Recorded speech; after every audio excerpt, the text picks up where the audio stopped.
નમસ્કાર દર્શક મિત્રો, ગુજરાત આદિ સમાચારમાં આપનું સ્વાગત છે। હિંમતનગર અંતેશ્વર મહાદેવ મંદિર ડિમોશનલ મામલે હિન્દુ સમાજ ઉગ્ર વિરોધ બાદ પણ પાલિકાએ અને પોલીસે પાછી ફરવાની ફરજ પડી હતી। હિંમતનગર શહેર સહકારી જીન રોડ પર આવેલા અંતેશ્વર મહાદેવ મંદિર તોડી પાડવા માટે હિંમતનગર પાલિકા પોતાની ટીમ સાથે પોલીસ બંદોબસ્ત સહિત તોડી પાડવા માટે પહોંચી હતી, પરંતુ હિન્દ વિશ્વ પરિષદ તેમજ અનેક હિન્દુ સંગઠનો દ્વારા રસ્તા પર રોકી રામધૂન બોલાવી ઉગ્ર વિરોધ દર્શાવ્યો હતો। અત્યારે ઘટના સ્થળ ઉપર હિંમતનગર પાલિકા ચીફ ઓફિસર ઉપેન્દ્ર ગઢવી સહિત પાલિકા પ્રમુખ વિમલ ઉપાધ્યાય ઘટના સ્થળે દોડી આવ્યા હતા। ત્યારે હિંમતનગર પાલિકા ભાજપ સદસ્યો પણ મંદિર નહીં તોડવા મામલે રામધૂનમાં જોડાયા હતા। હિન્દુ સમાજ આસ્થાનું કેન્દ્ર હોવાથી ઉગ્ર વિરોધ બાદ પાલિકા અને પોલીસે પાછી પાની કરી હતી। સ્થાનિક હિન્દુ સમાજ આક્ષેપ કરી છે કે રાજકીય દબાવના કારણે વારંવાર મંદિર તોડી પાડવા માટે પ્રયત્નો કરવામાં આવી રહ્યા છે।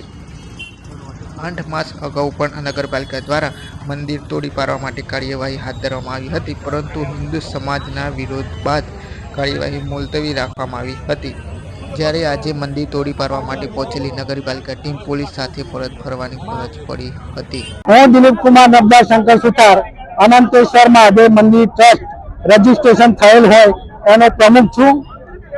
મંદિરના જે કોર્ટ કરેલો છે એ કોર્ટને નગરપાલિકા ડિમોલેશનના કોઈ પણ ઓર્ડર વગર તોડવા આવેલ છે। નગરપાલિકાના ચીફ ઓફિસર પ્રમુખશ્રી એવું કહેવા છે કે અમને મુખ્યમંત્રીશ્રીનું પ્રેશર છે માટે અમે આવીએ છીએ, તો એ મુખ્યમંત્રીશ્રીનો કોઈ લેટર ઉપર અમને કોઈ જવાબ આપેલો નથી। ખોટું મુખ્યમંત્રીશ્રીને નગરપાલિકા બદનામ કરે છે અને આ જે અરજી કરેલી છે અશોક રમણલાલ શાહ, એ અશોક રમણલાલ શાહ પણ એવું કહે છે કે મુખ્યમંત્રીશ્રી અને અમે બંને ક્લાસમેટ હતા।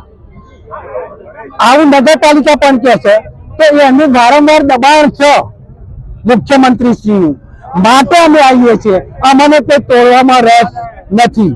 આજે પણ આવ્યા છીએ, એ કોઈ પણ જાતનો ડિમોલેશન ઓર્ડર વગર આવેલા છીએ અને ગેરકાયદેસર રીતે આવ્યા છીએ અને આ રોડ ઉપર ઘણા દબાણો હોવા છતાં ફક્ત મંદિરનું કહેવાતું દબાણ, કોઈ દબાણ નથી, તે છતાં પણ તોડવા આવ્યા છીએ, જે ખરેખર અમાન્ય છે અને અધિકારી શ્રી ચીફ ઓફિસરને પણ આ માન્ય ના ગણાય અને ગેરરીતિ આવેલા છે તોડવા, એ માટે કોર્ટ કાર્યવાહી પણ ચાલુ છે અને આ હિન્દુત્વની આસ્થા સાથે જોડાયેલું છે મંદિર અને અહીંયા ઘણી પબ્લિક આવે છે, આસ્થા સાથે જોડાયેલી છે અને અમે હાઈકોર્ટની અપીલમાં પણ ગયેલા છીએ।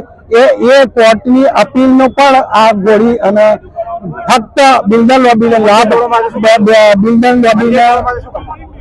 બિલ્ડર લોબીનો લાભ કરવા માટે મંદિર તોડવા માટેની કોઈ કાર્યવાહી કરવા દેવામાં આવશે નહીં। જન આંદોલન કરવામાં આવશે। વિશ્વ હિન્દુ પરિષદ, બજરંગ દળ અને તમામ આ વિસ્તારના રહીશો અમારો સાથ સહકાર છે, એમને કોઈ નડતર નથી। આ તોડવા આવ્યા બરોબર, એમને અમે ઓર્ડર બતાવ્યો કે જે હજી ટીપી સ્કીમ આ દેખાય છે કે ચીફ ઓફિસરે પણ લખેલું છે કે ટીપી સ્કીમ આખરી થયેલ નથી, ટીપી સ્કીમ આખરી થયેથી કાર્યવાહી કરવામાં આવશે। તો હજી ટીપી સ્કીમ આખરી થઈ નથી અને શા માટે તોડવા આવેલા છે એના માટે અમે રોકેલા છીએ। હિન્દુઓના આસ્થાના દિલીપ કુમાર નબદા શંકર સુથાર। કેશુભાઈ પટેલ, વિશ્વ હિન્દુ પરિષદ સાબરકાંઠા વિભાગ મંત્રી જવાબદારી છે। આ જે અનંતેશ્વર મહાદેવ મંદિર આવ્યું છે એને આ લોકો પહેલું તો નગરપાલિકા કે ચીફ ઓફિસર કે કોઈ ટીમ કોઈ ઓર્ડર લીધા વગર જ આવ્યા છે, એની પાસે તોડવાનો કોઈ ઓર્ડર જ નથી અને એ રીતે લોકોને, આજુબાજુના રહીશોને અને પબ્લિકને હેરાન કરવાનું એક કૃત્ય કરી રહી છે। એટલે કે આ કેસ ઓલરેડી પેન્ડિંગ ચાલી રહ્યો છે હાઈકોર્ટમાં, છતાં પણ આ લોકો નગરપાલિકા આ લોકોના ઉપર ખોટું પ્રેશર લાવી અને હેરાન કરી રહી છે। એના માટે વિશ્વ હિન્દુ પરિષદ, બજરંગ દળ હંમેશા મંદિરની સાથે છે અને આંદોલન કરશે અને રસ્તા ઉપર આવી અને નગરપાલિકાના ખોટા દબાણો ખુલ્લા પાડશે અને એ જે છાપડિયાથી કરી અને ઘણા દબાણો છે એ કોઈ દિવસ ખુલ્લા નથી પડતા। આ લોકોને સિર્ફ ને સિર્ફ આ અનંતેશ્વર મહાદેવનું જ એક દબાણ દેખાય છે અને ઘણીવાર અમે પણ નગરપાલિકામાં રજૂઆત કરી છે. અલગ અલગ દબાણો છે એને કોઈ દિવસ દૂર નથી કરતા. હિંમતનગરની અંદર ઘણી માંસ મટનની દુકાનો ચાલે છે, એ બંધ કરવા પણ અમે અરજીઓ આપી છે, એના ઉપર કોઈ ધ્યાન આપતા નથી. આ રીતે નગરપાલિકાને એક અને એક જ દબાણ દેખાય છે, એ રીતની બેવડી નીતિ અપનાવી રહ્યું છે. બસ એટલું કહી નગરપાલિકા દ્વારા દબાણ મૂકવામાં આવે છે, સ્થાનિકોનો વિરોધ છે, શું કાર્યવાહી અને ઓર્ડર લઈને આવે છે કે ઓર્ડર લઈને આવે છે? વાસ્તવમાં અનંતેશ્વર મહાદેવ મંદિરનું નામ છે, મંદિરનું કોઈ દબાણ નથી. એક દિવાલ છે, એ દિવાલ દૂર કરવાની છે અને એમાં આ પ્રકારના દબાણને અગાઉ નોટિસ આપેલી છે, એટલે ફરીથી સ્પેશિયલ કોઈ જાણ કરવાની જરૂર હોતી નથી. મુખ્યમંત્રીનું દબાણ છે તેવું પણ કહેવામાં આવે છે. ના, એવું કોઈ દબાણ મુખ્યમંત્રી સાહેબનું ના હોય. સરકાર મુજબ નિયમ મુજબ કાર્યવાહી ચાલતી હોય, એ કાર્યવાહીના ભાગરૂપે જ આ દબાણ દૂર કરવાની આ છેલ્લા 1.5 વર્ષથી ચાલે છે, પરંતુ વારંવાર રહીશોના વિરોધના લીધે દબાણ દૂર થઈ શક્યું નથી.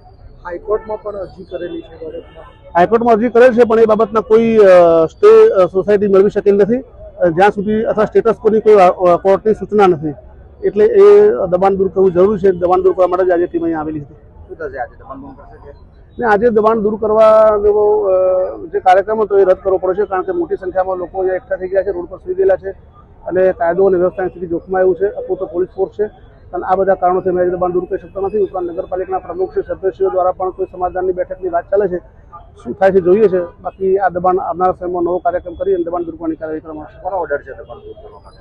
કોઈનો ઓર્ડર નથી. સરકારમાં નિયમ અને કાયદાથી ચાલતું હોય છે.